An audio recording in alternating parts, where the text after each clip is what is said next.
Thank you very much for the invitation and the opportunity to present here something what we are doing in Czech Republic concerning invasive species. And as Katrina suggested, there are some highlights about Ailanthus for those that have no possibility to join tomorrow meeting, the conference, the MAX. Yeah. So just to put you in the mood of the Czech invasions, you can see the giant hogweed here in the middle, growing everywhere. Here is growing in front. If you get too close to the screen, then because it's touch screen. Oh, okay. So so in front of some old buildings, and you see the problems with the beekeepers and so on. Yeah, some nice blisters and burnings. Here is quite nice plant, you know, also from here. It's Japanese knotweed in some parts of Czech Republic, and yeah, growing everywhere. It's quite nice plant. We discovered quite recently. It's Myriophyllum aquaticum, only in a small, not pond. It's some old quarry, and the green is everything is Myriophyllum. It's quite nice, and it's overgrowing everything. And now we are planning to remove this plant by using some unfortunately alien fish, but they don't eat everything, so still the continuation of some management needs to be done. Yeah, some mood picture of Japanese knotweed, Himalayan balsam, and others, and yeah, quite problematic in Czech Republic is lupin, growing in mostly in mountainous regions and also along roads, and it's quite problematic in oligotrophic soils, yeah, because it's nitrogen, yeah. It's quite nice, but again, problematic Isatis tinctoria, I don't know the English name. It spreads along the roads and rivers, and there are some volunteers' actions by pulling this plant in some protected areas, but nobody is doing this along roads and in cities. Yeah. Ambrosia, you know it from maybe from these areas, but also, yeah, it's the field with Helianthus anus and overgrown by ambrosia, and you can see that there is almost nothing left from the Helianthus, and it's again the need for communicate with the local people, with the owners of the fields, how to deal with this field, because they are responsible for transporting the seeds elsewhere. Yeah, this is a quite nice example from castle, from the park around the castle where we have our institute. It's Claytonia sibirica. It's quite similar to Impatiens noli, Impatiens parviflora. Yeah, it's quite small. The seeds are sticking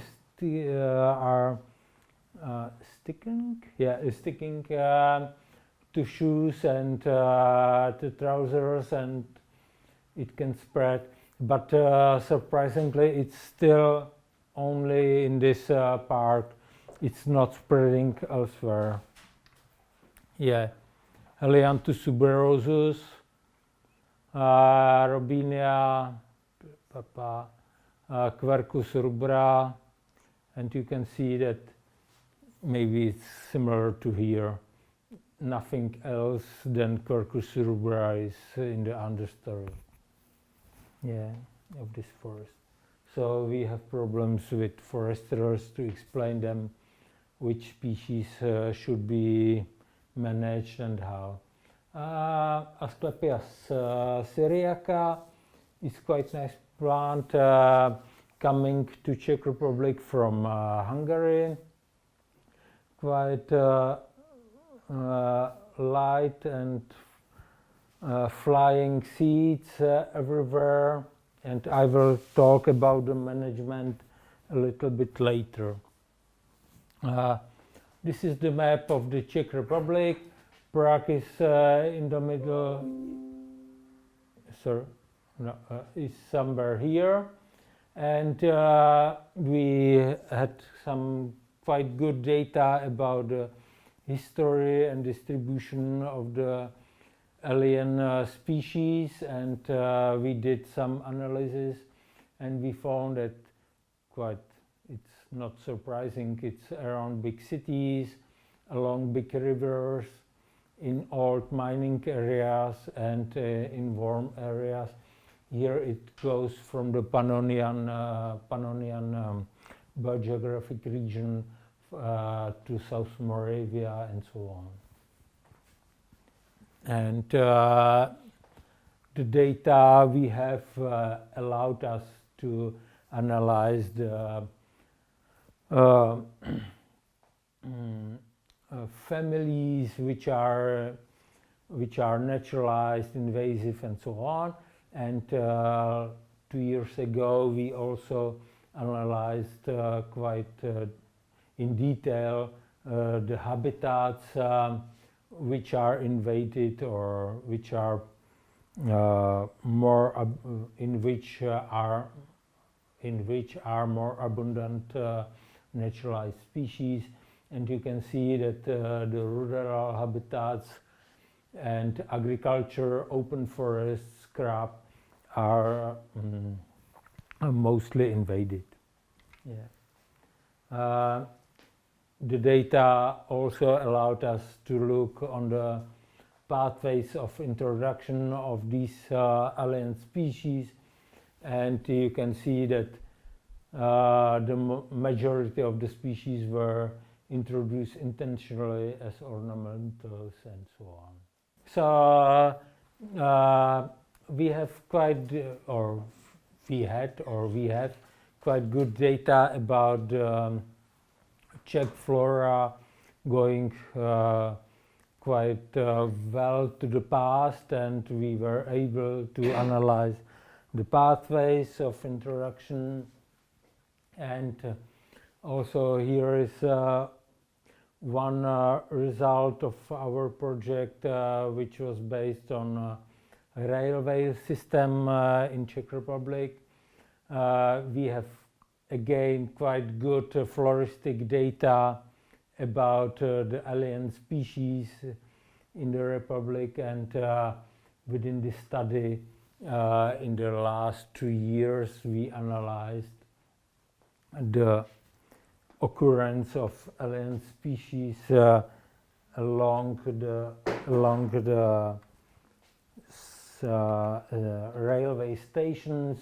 We had different zones differing by level of management, because along railways they spray a lot of herbicide.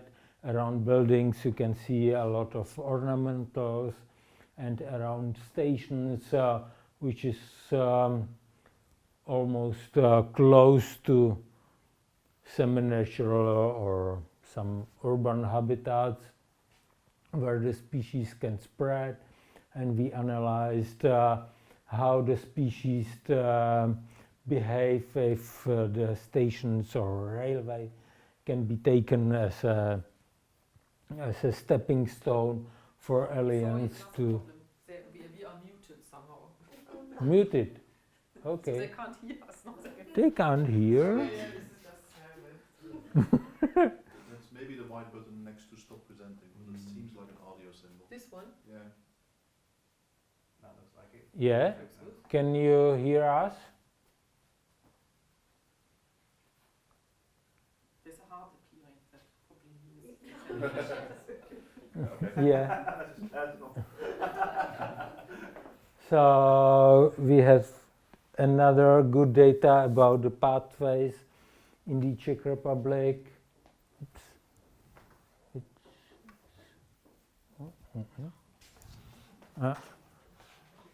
Ta-da. We solved the music thing. No, it's The site sorted the music thing. next. Yeah, and within Czech Republic, if we go a little bit to the legislative and policy issue, we are part of EU, so we have to accept the new or the EU legislation against the invasive species, the regulation, and the major body which is involved in managing invasive species is the Ministry of Environment, and with the help of Nature Conservation Agency, which collects data on species occurrences and so on. And also we cooperate with Ministry of Agriculture, which is involved in forestry management, agriculture, and river, fishery and hunting and so on. And in Czech Republic, we built some commissions, and there is interministerial commission which involves the ministries and academy and research, and we are working on some issues. The major issue was the action plan for addressing priority pathways, which was some obligation from the regulation of invasive species, and there are major points. It's awareness. Some problem? Excuse me. I had to leave and come back in because none of us could hear anything. Again, no here. Can you hear now? All the other people Yes. now after leaving and coming back in. Now this was, I put it on my laptop now because it didn't work. So Okay. before we go back to this world. And can you hear now? Can you see the chat? Yeah. Yeah. Okay. I will talk directly to the computer. Yeah. Yeah. It's quite comfortable. Yeah. And here the action plan covers some issues about awareness, methodological and professional support. I will talk about this later.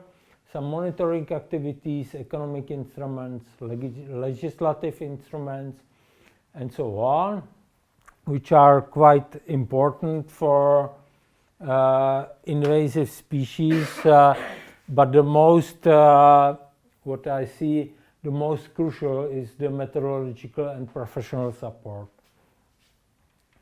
Uppsala, yeah. So we developed some nature and landscape care standards for management of selected invasive plant species. This material was updated last year and covers some description of methods.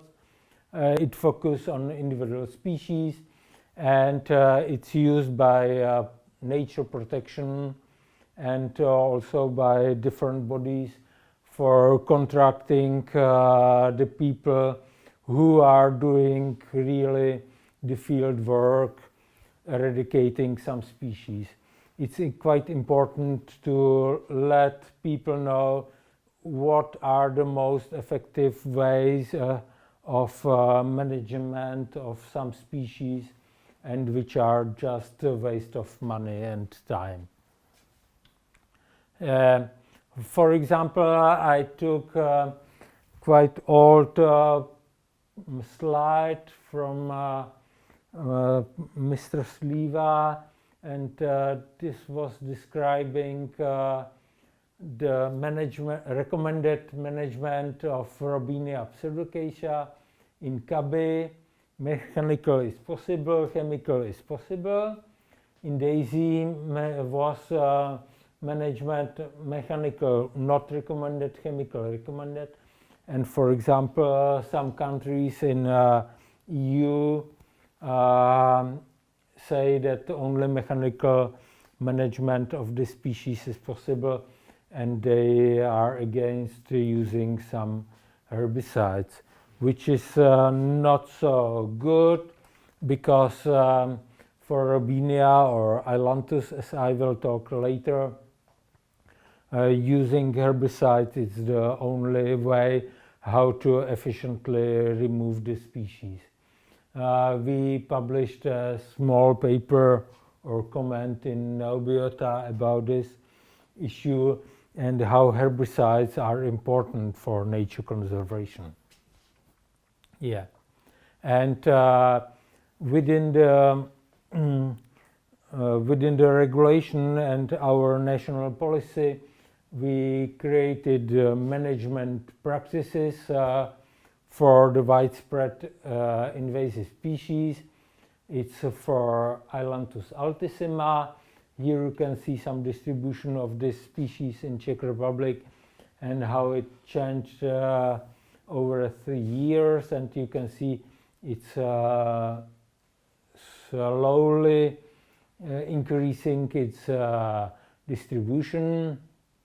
And here you can see on the left side, on the top left side, that improper management can lead to dense bushes of Ailanthus, and instead of managing properly, for example, some greening companies in towns are wasting the money and not doing it properly. Yeah, here you can see the Ailanthus around the railway. The right picture is from Paris, and you can see the seedlings are almost everywhere.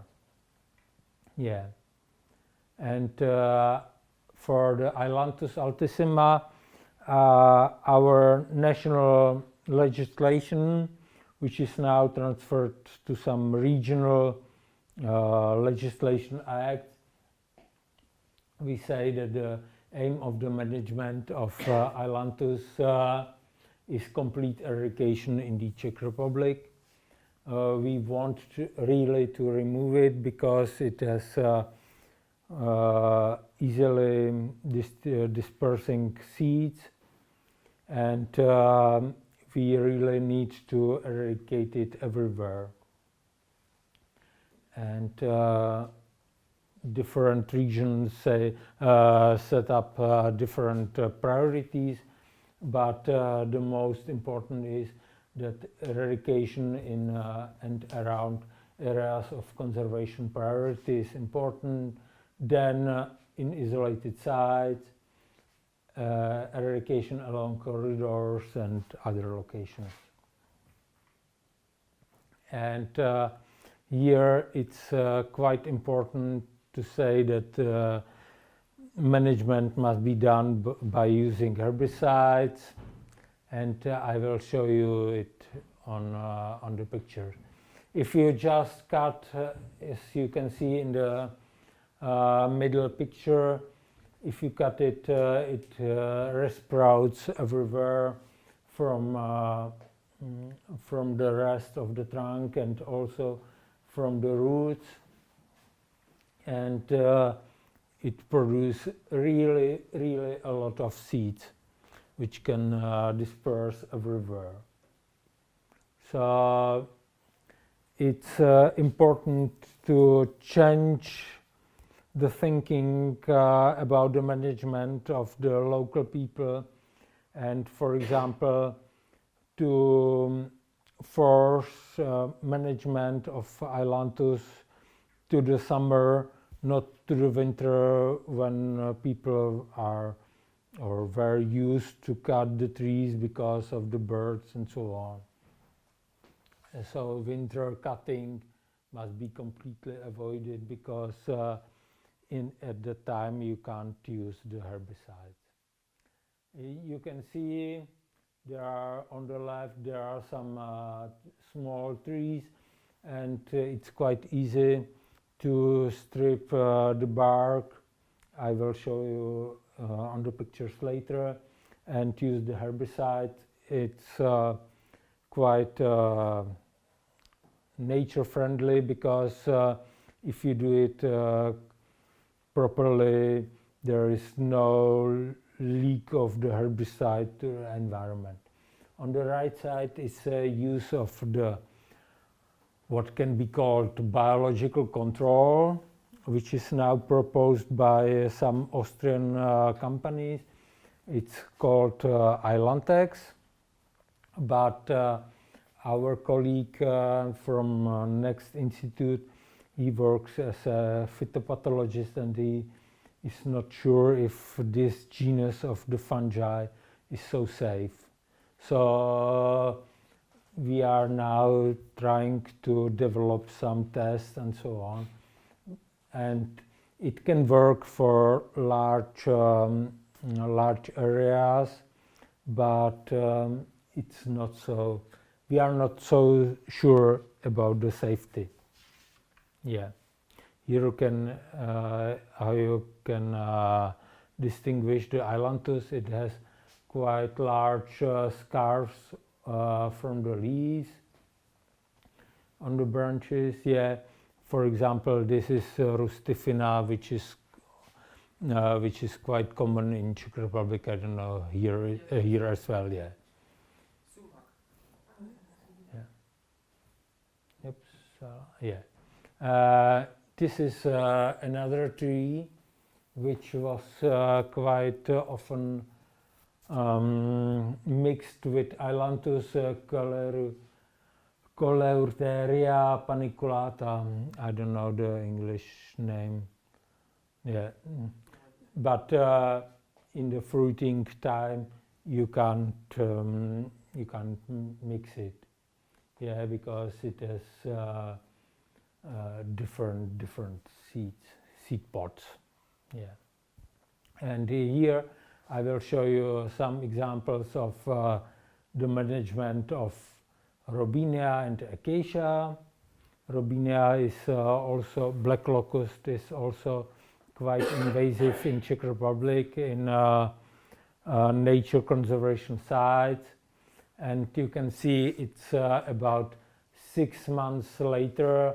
On the left is in the early spring, and this is the right picture is in the summer, and you can see that the management of the companies, it's not so efficient. Yeah. This method is strip barking, or I don't know how to. Yeah. We are now leaving this method or abandoning this method, as it is quite time consuming, and you have to do it properly and so on. And you can see it's important, if you do this, to leave also the rest of the bark here, not to kill the tree at all, or try to kill the tree. For Robinia, they used also the high stumps, but it's not so.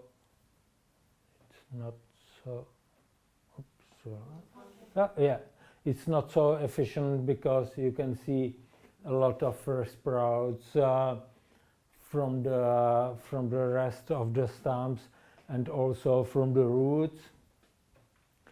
And here you can see the wrong management of Ailanthus. Instead of drilling a hole, putting inside some herbicide and leaving the tree die out, they cut, and instead of 1, 2, 3, 4, 5, 6 big stems which can be managed in 20 minutes or something like this, they have quite huge coverage of small sprouts. Yeah.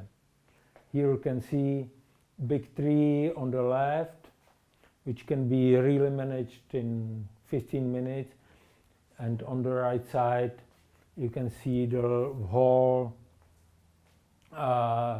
bank or road, some roadside covered by Ailanthus everywhere. And yeah, here you can see it's the picture from May 2019 and 2023, and you can see it's everywhere. Instead of killing, just simply killing this tree, and they have 2 or 3 day work. Yeah, here you can see the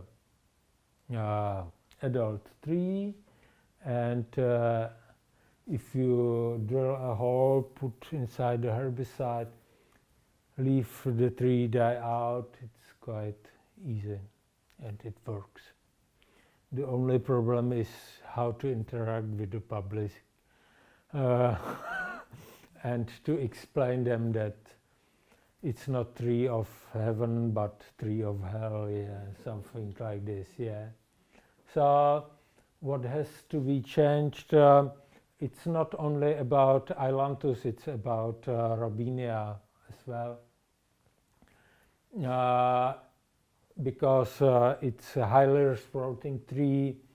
Normal maintenance, it's not enough, and you have to make early and correct treatment of young individuals, and don't use the winter cutting, and poorly mechanical removal of Ailanthus is really way to hell, and you have to always use herbicides. Yeah, and most effective method based on our data and data also from Hungary and from other countries is really trunk injection, and for the small trees it's removal of bark with putting the herbicide on, and less effective method is stump treatment.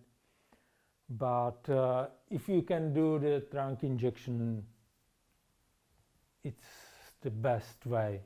Yeah. Yeah.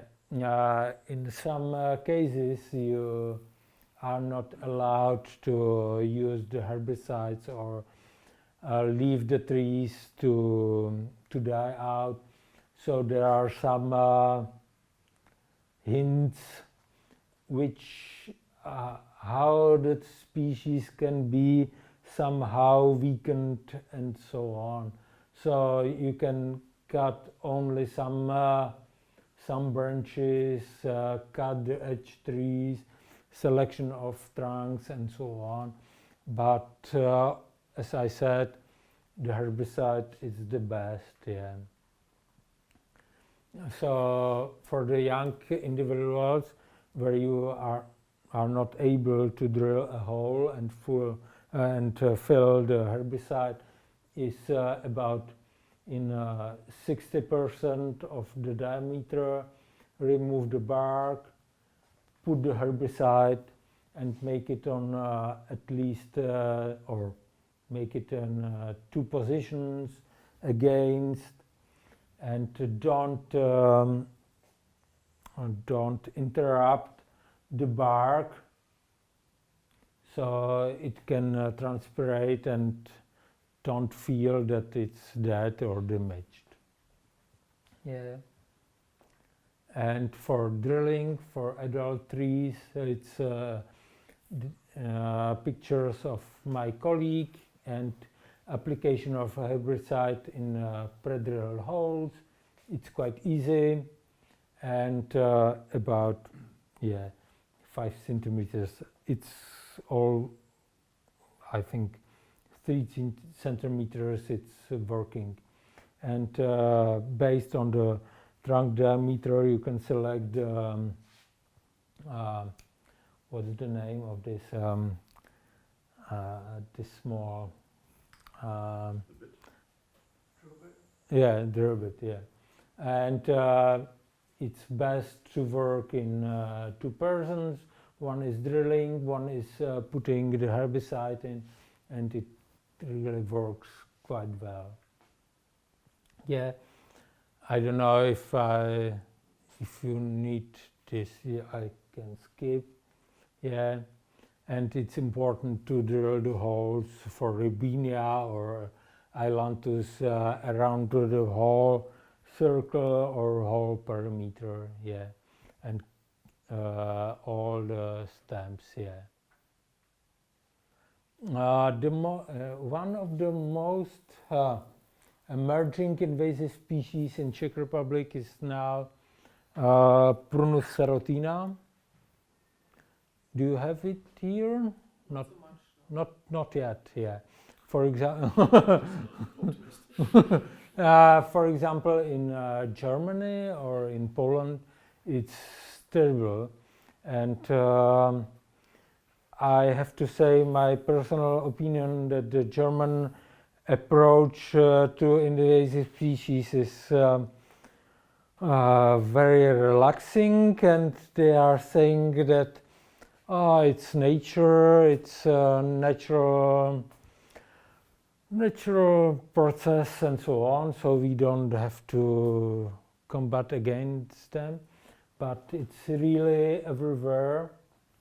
It's a picture from Czech Republic, and also some foresters really say that it's problematic and it's blocking some natural seedlings and regrowth of the forest, and we have problems, so we are now working with them how to eradicate and how to limit its distribution, but it will be very, very hard.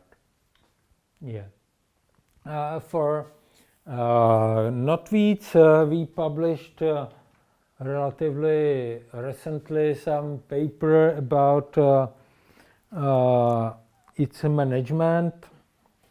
It's based on 7 years observation about along the river stream in one part of Czech Republic, and we found that it's the best way how to deal with knotweed. It's you have to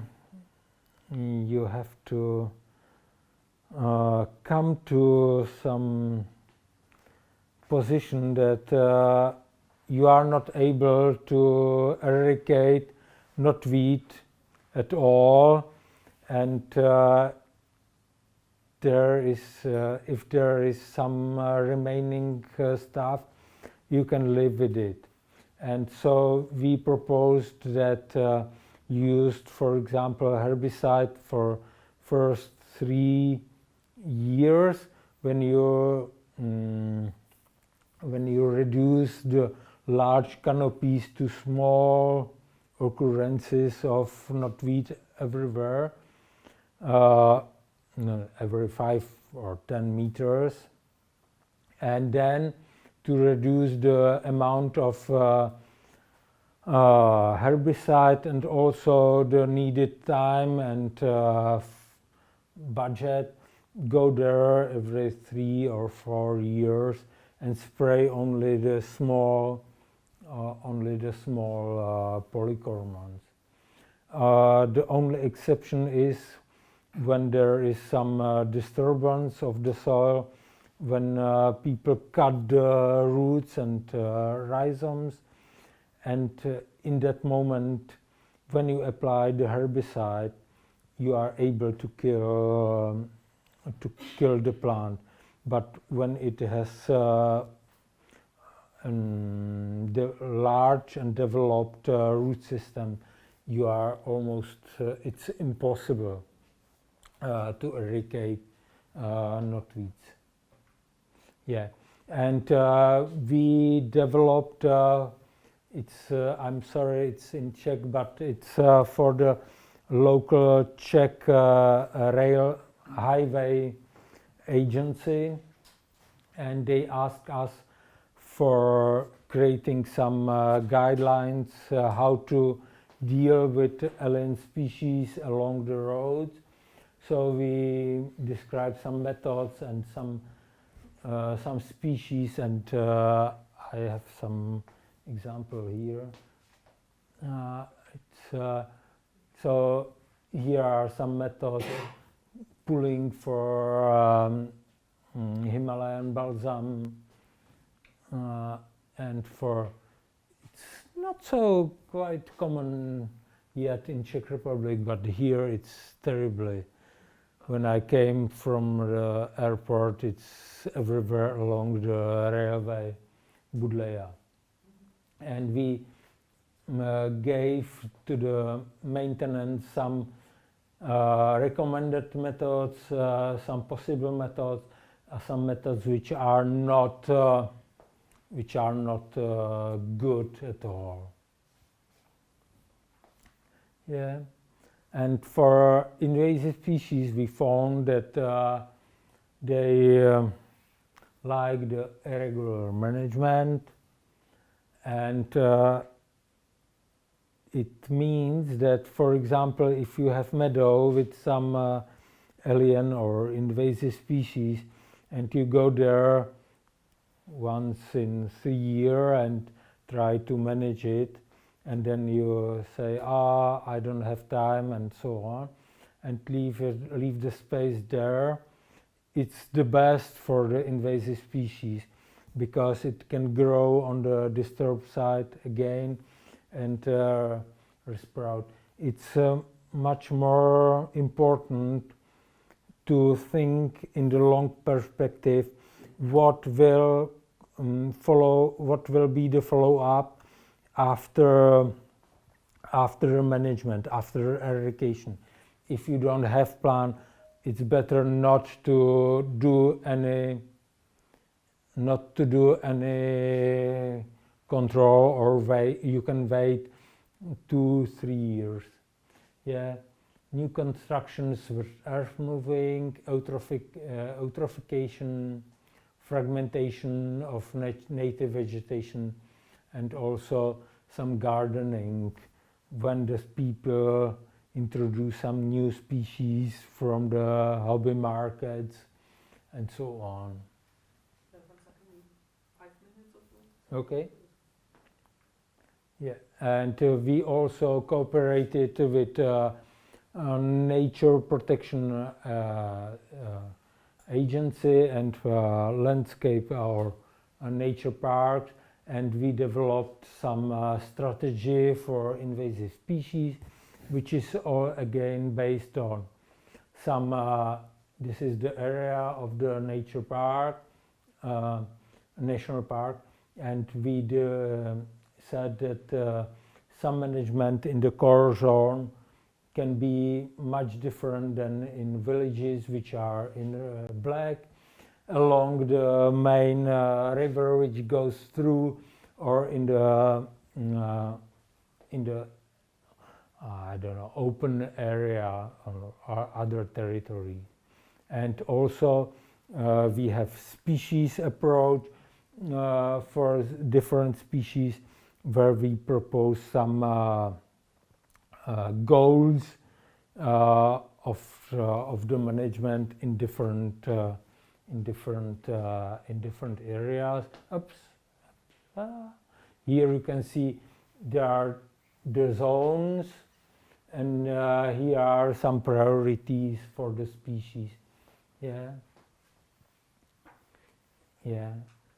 And here you can see how it's important to communicate with local stakeholders and decision makers if they have knotweed, and they are able to spread it everywhere.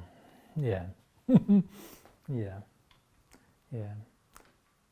So, and proper methods are important. Yeah. For hogweed, it's Asclepias and yeah. For example, Himalayan balsam, it makes no sense to eradicate it in the whole region of Czech Republic. But if there are some places or regions which are not invaded, just simply pulling and letting the conservation agency know that we did something, or they can monitor. It was just introduced by some maintenance of the road, and it was 5-minute work, and our kids like to pull and jump on the Himalayan balsam, So it's what is waiting for Czech Republic. Maybe it's here already. Yeah, it's sometimes present in Prague, but not so.